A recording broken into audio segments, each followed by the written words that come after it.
यमुना प्रसाद एक general store पर खड़े हुए काफी देर दुकान को देखे जा रहे थे। दुकानदार यमुना प्रसाद से बोला, ओ भैया का बात बा है? ओ सेठ जी, काहे टकटकी बांधे दुकान को देख रहे हो?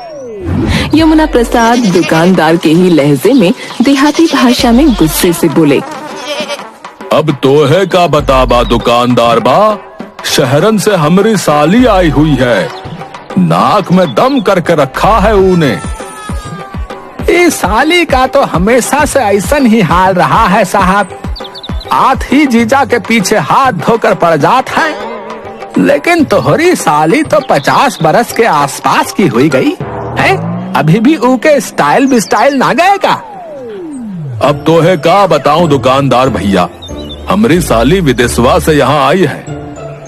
अरे काहे झूठ बोलत हो सेठ जी, हैं? 15 दिन पहले ही तो तोहरी साली यहाँ से गई रही। हाँ गई रही, लेकिन गलती से वो विदेशवा चली गई और वहाँ से पता नहीं का नए चोचले सीख कर आई है। मुझे एक दूध का डब्बा दे दो भैया। अरे तो ये बात बोलो ना सेठ जी, तोहरी मेहरारू का बिटवा हुआ है, इसीलिए दूध का डिब्बा मांग रहे। तोहरा दिमाग तो ठीक है, अरे हमरी विदेशवा वाली साली गैया का दूध नहीं पीती, बल्कि विदेशवा में डब्बे का दूध की चाय पीना सीख के आई है। हाँ, अब नौटंकी मत करो, चलो जल्दी से दूध का डिब्बा दे दो। दुकानदार ने यमुना प्रसाद को दूध का डिब्बा दे दिया और यमुना प्रसाद पर पटकते हुए उस दुकान से जाकर एक पेड़ के नीचे छांव में खड़े होकर बोले, आजकल तो मेरे दिन ही सही नहीं चल रहे हैं। एक तो हर 10 या 15 दिन के बाद मेरी साली झुमकी आधमकती है और मेरे खिलाफ मेरी पत्नी के कान भरती रहती है, और ऊपर से मेरा भुलक्कड़ नौकर, उसने भी मेरा जीना हराम कर रखा है। देखता हूँ अब इस दूध के डब्बे का क्या करेगी।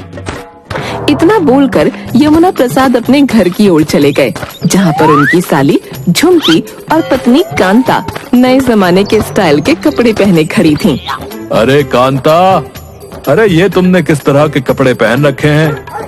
अजी तुम ठहरे गांव के गंवार, तुम्हें क्या मालूम कि आजकल क्या फैशन चल रहा है। अरे कांता, अपने आप को एक बार शीशे में गौर से देखो, तुम किसी कार्टून से कम नहीं लग रही हो, समझी?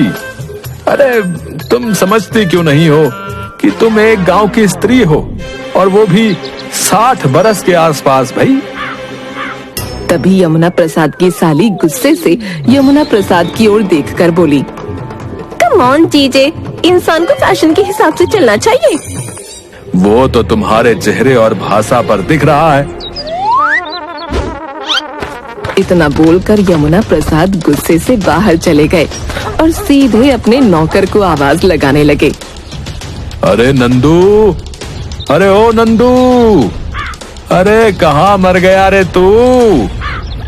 नंदू दौड़ता हुआ यमुना प्रसाद के पास आकर बोला, सेठ जी, मुझे ऐसा लगा कि आप मुझे आवाज लगा रहे हैं, क्या सच है क्या?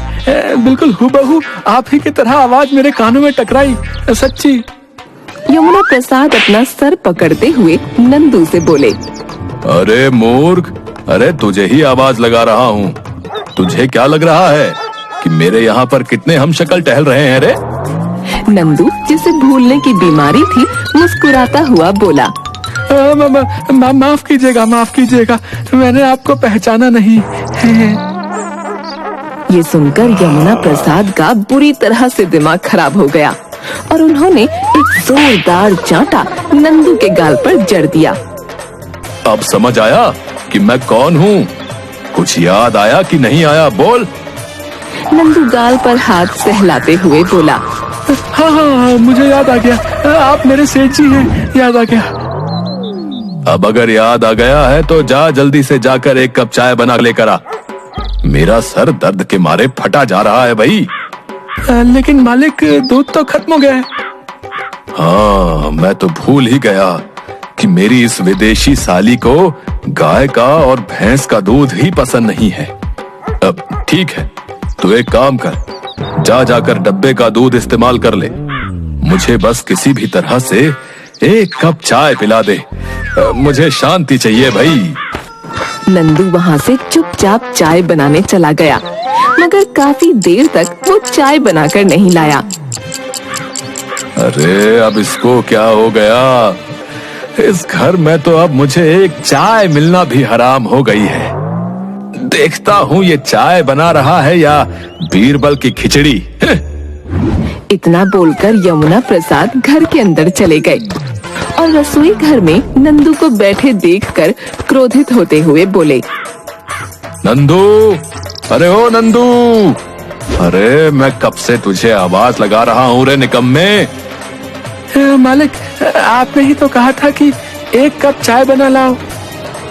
हाँ मैंने कहा था, लेकिन 2 घंटे पहले कहा था रे। मालिक, मैं चाय तो 2 घंटे से बना रहा हूँ, लेकिन चाय में खौला ही नहीं आ रहा। तभी यमुना प्रसाद ने देखा कि गैस का चूल्हा बंद था। यमुना प्रसाद अपना सर पीटते हुए नंदू से बोले, अरे ओ भुलक्कड़ की औलाद है, जब तक तू गैस को खोलेगा नहीं तो चाय कैसे पकेगी रे? बता बता। माफ कीजिएगा मालिक, मैं गैस को खोलना ही भूल गया। तभी मैं कहूँ कि मैं तो पानी में दूध की पत्ती, चीनी सब डाल दिया हूँ, फिर भी चाय बन क्यों नहीं रही? यमुना प्रसाद क्रोधित होकर घर से बाहर निकलकर बैठ गए। तभी वहाँ पर यमुना प्रसाद की साली झुमकी आकर बोली, जीजा जी, आपको सुबह सुबह चाय नहीं पीनी चाहिए। क्यों? अगर मैं सुबह चाय नहीं पीऊंगा तो और क्या पीऊंगा? मैं 10 दिन विदेश में रह के आई हूँ। मैंने देखा है कि वहाँ के लोग चाय से ज्यादा जूस पीना पसंद करते हैं। आपको कॉफी पीनी चाहिए। और हाँ, मुझे कुछ पैसे भी चाहिए जीजा जी, मैं मार्केट से शॉपिंग करने जा रही हूँ। शॉपिंग करने? झुमकी, ये तुम्हारा शहर नहीं बल्कि गांव है। मेरी समझ में नहीं आता कि तुम्हारा पति तुम्हें कैसे झेलता है। जीजा जी, उस आदमी को तो अब तक मैं झेलती हुई आई हूँ, बट विदेश जाकर मुझे पता लगा रोज रोज पैसे खर्च करके शॉपिंग करने में बहुत मजा आता है। सीधी तरह से अपनी जेब ढीली कीजिए, नहीं तो जीजी से आपकी शिकायत कर दूंगी। यमुना प्रसाद ने ना चाहते हुए भी कुछ पैसे झुमकी के हाथ में पकड़ा दिए। झुमकी धूप में छाता लगाकर इठलाती हुई वहाँ से चली गई। बस बहुत हो गया। जब से ये विदेश से यहाँ आई है तब से इसने मेरा उठना हराम कर रखा है। इतना बोलकर यमुना प्रसाद पैर पटकते हुए अपनी पत्नी के पास आकर बोला,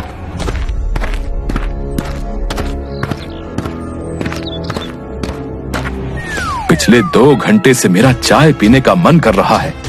तुम तो हाथ पे हाथ धरे बैठी रहती हो, हैं? तुमसे तो एक कप चाय का भी सहारा नहीं है।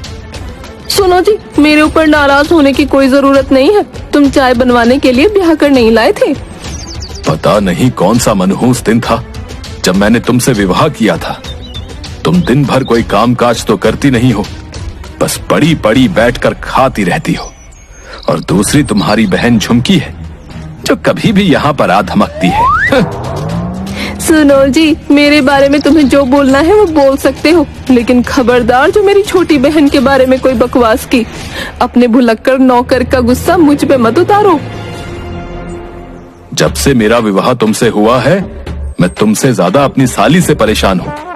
शादी के बाद वो अपने ससुराल में कम और यहाँ पर ज्यादा रहती है। हर महीने में 20 दिन तो वो यहीं से गुजार कर जाती है, लेकिन जब से वो विदेश होकर आई है उसने मेरा दिमाग खराब करके रख दिया है। मेरा खाना पीना हराम कर दिया है। मैं अपनी बहन से बहुत ज्यादा प्रेम करती हूँ और उसके खिलाफ एक शब्द नहीं सुन सकती, इसलिए जब तक वो यहाँ पर है वो जो कहेगी वो पकेगा। यमुना प्रसाद गुस्से में वहाँ से चले गए। दोपहर के वक्त यमुना प्रसाद जैसे ही भोजन करने के लिए बैठे तो भोजन देखकर उनका गुस्सा 7वें आसमान पर पहुँच गया। अरे ये दाल है या पानी?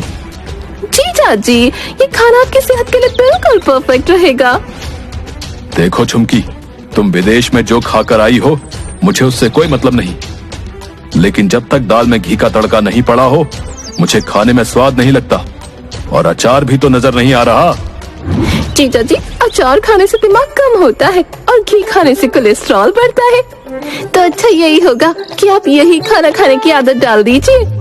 यमुना प्रसाद गुस्से से खाना छोड़कर चले गए और अपने नंदू को आवाज लगाते हुए बोले, नंदू, अरे ओ नंदू, जल्दी से यहाँ आओ। नंदू दौड़ते हुए यमुना प्रसाद के पास आकर बोला, आपने मुझे बुलाया मालिक? हाँ, मैंने बुलाया। अगर मैं कुछ दिन और इस घर का खाना खाऊंगा तो मुझे विश्वास है कि 50 साल बाद की जगह 10 साल बाद ही स्वर्ग सिधार जाऊंगा। ये ले 1000 रुपए और जल्दी से मार्केट से 5 किलो अच्छे अनार खरीद कर ले आ। मेरा अनार खाने का मन कर रहा है। मुझे बहुत कमजोरी महसूस हो रही है। ठीक है, मैं मार्केट से अभी कुछ देर में लेके आता हूँ मालिक। नंदू बाजार चला गया।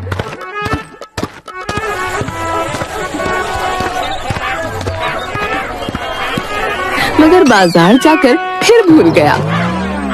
अरे मैं तो फिर भूल गया कि मालिक ने क्या मंगाया है। तभी नंदू को कुछ याद आया। मैं भी कितना भुलक्कड़ हूँ। जब से मालिक की साली घर आई है तब से मालिक अचार खाने को तरस गए हैं। जरूर मालिक ने अचार मंगाया है। मैं भी कितना भुलक्कड़ हूँ। अचार मंगाया था और मैं भूल गया। इतना बोलकर नंदू अचार की दुकान से 5 किलो अचार खरीदकर घर ले आया और यमुना प्रसाद की ओर देखकर बोला, मालिक, पूरे 5 किलो अचार लेकर आया हूँ। जब से मालकिन की बहन आई है तब से आपका अचार खाने का बड़ा मन कर रहा था ना।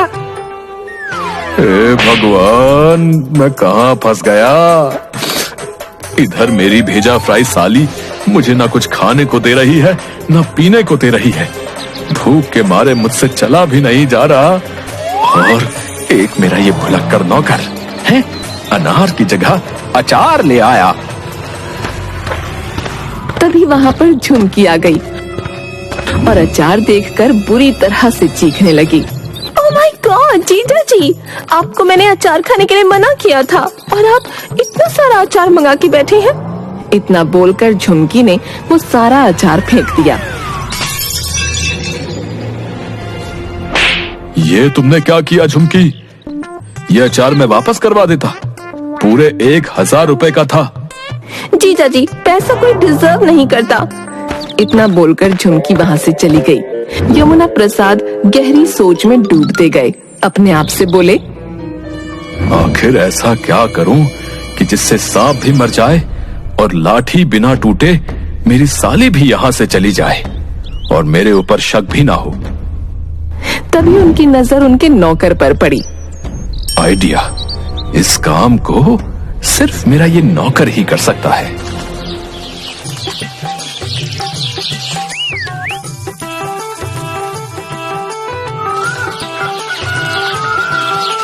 अगले दिन यमुना प्रसाद तेज आवाज में बाहर बैठकर अखबार पढ़ने लगे। अरे वाह वाह वाह, क्या खबर है। कोई भी स्त्री अगर रोज केले खाएगी तो वो दोबारा जवान और सुंदर हो जाएगी, और अगर उसे केले की जगह कोई दूसरी वस्तु देखने को मिल जाए तो वो पागल हो जाएगी। यमुना प्रसाद की इस बात को झुमकी पीछे खड़ी हुई चुपके से गौर से सुन रही थी। अरे वाह वाह, लेटेस्ट न्यूज, मुझे विदेश में पता ही नहीं चली। इसका मतलब आज मुझे केले ही खाने चाहिए। झुमकी सीधी नंदू के पास जाकर बोली, मेरा आज केले खाने का बहुत मन कर रहा है, जल्दी से मेरे लिए केला लेकर आ। नंदू चुपचाप पैसे लेकर बाजार गया।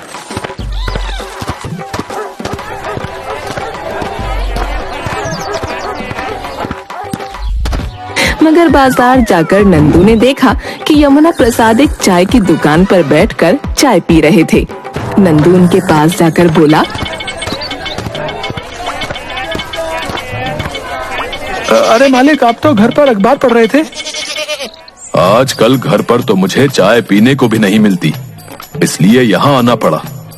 वैसे तू यहाँ पर क्या कर रहा है? मालिक, मालकिन की बहन ने मुझसे कुछ मंगाया था। अरे मालिक, मैं तो फिर से भूल गया कि मुझसे क्या मंगाया था। यमुना प्रसाद मुस्कुराते हुए बोले, अरे याद कर लो नंदू, याद आ जाएगा। तभी नंदू की नजर एक ठेले पर पड़ी।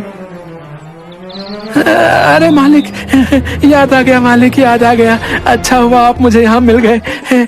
मालकिन की छोटी बहन ने मुझसे ठेला मंगाया था। हाँ हाँ हाँ। लेकिन वो ठेले का क्या करेगी भाई? अब मुझे क्या पता मालिक। तभी चाय वाला यमुना प्रसाद से बोला, ये ठेला मेरा है सेठ जी, आप चाहें तो इसे ले जा सकते हैं, और जब आपकी मर्जी हो मुझे वापस कर दीजिएगा। ये तो मेरा काम और आसान हो गया मालिक। इतना बोलकर नंदू ठेला लेकर सीधे घर चला गया और बाहर से मालकिन को आवाज लगाने लगा।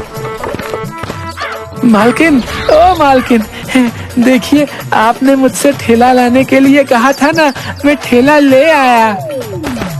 कांताबाई और झुमकी बाहर आ गईं। अरे सत्यानाश चाय तेरा, ये तो क्या उठा लाया? क्या बात करती हैं? आप ही ने तो मुझसे कहा था कि मेरा ठेला खाने का मन कर रहा है। और मैं इसे कैसे खाऊंगी? अब मुझे क्या पता कि आप इसे कैसे खाएंगी। मेरा काम लाना था, मैं ले आया। तभी वहाँ पर यमुना प्रसाद आकर झुमकी से बोला, आज सुबह ही मैंने अखबार में पढ़ा कि अगर केले की जगह कोई और वस्तु दिख जाए तो कुछ भी हो सकता है, अनर्थ हो सकता है। और तुमने इस भुलक्कड़ से केला मंगाया, मगर ये भुलक्कड़ केले की जगह ठेला ले आया। अब तो तुम्हारी मौत निश्चित है। ये सुनकर झुमकी को चक्कर आ गए। वो बेहोश होकर गिर पड़ी। कांताबाई अपने नौकर को देखकर बोली, अगर मेरी बहन को कुछ हुआ ना तो छोड़ूंगी नहीं तुझे। कुछ देर बाद झुमकी को होश आ गया। यमुना प्रसाद उसे मुस्कुराते हुए देख रहे थे। झुमकी ने तुरंत अपना सामान पैक किया। अरे झुमकी, तू कहाँ जा रही है? बहन, अगर मैं यहाँ 1 मिनट भी रुकी तो आज मैं सिर्फ बेहोश हुई हूँ, कल हो सकता है सीधे स्वर्ग से धार जाऊँ। कांता अपने पति से बोली, अरे आप रोकते क्यों नहीं? अरे जाने दो, वैसे भी कुछ दिनों बाद ये फिर आ जाएगी। नहीं जीजा जी, अब मैं यहाँ तभी आऊंगी जब तुम अपने इस भुलक्कड़ नौकर को धक्के देकर यहाँ से निकाल दोगे। इतना बोलकर झुमकी बिजली की रफ्तार से वहाँ से निकल गई और कांता पैर पटकती हुई अपने कमरे में चली गई। नंदू डरते हुए अपने मालिक से बोला, मालिक, मैंने फिर से कोई गलती कर दी क्या? यमुना प्रसाद मुस्कुराते हुए वहाँ से चले गए।